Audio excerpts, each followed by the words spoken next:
Stigli smo u Irsku, u grad Dublin, ispred ove ljepotice, St. Mary's Church.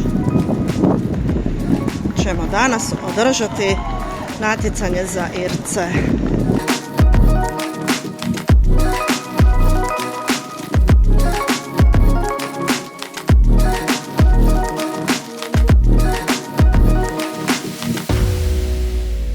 You come here, you can show yourself, you need to show yourself. The world needs to see who you are and what you are capable to do.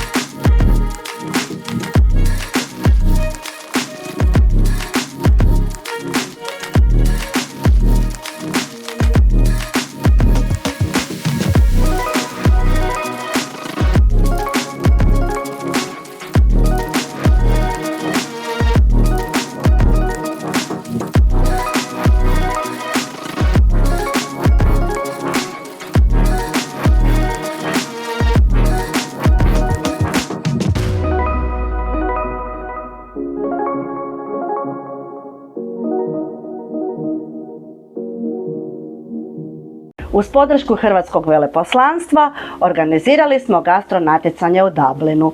Time je Irska po prvi puta uključila svoje korisnike u naše Cupi S Spoon natjecanje. Ispred Together Academy dolaze nam dvoje kandidata.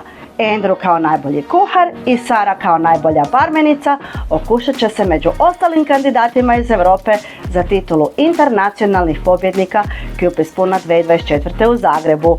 Želimo im svu sreću u daljnjem natjecanju.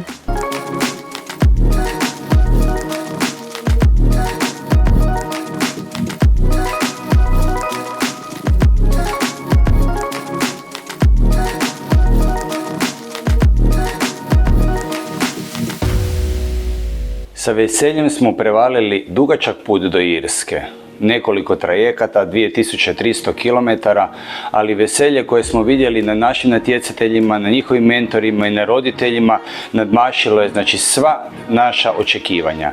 Veseli nas što Cupi S Spoon natjecanje ruši sve predrasude pa i na tako dalekim destinacijama. Pratite i dalje Cupi S Spoon natjecanje jer već uskoro smo u sljedećoj državi.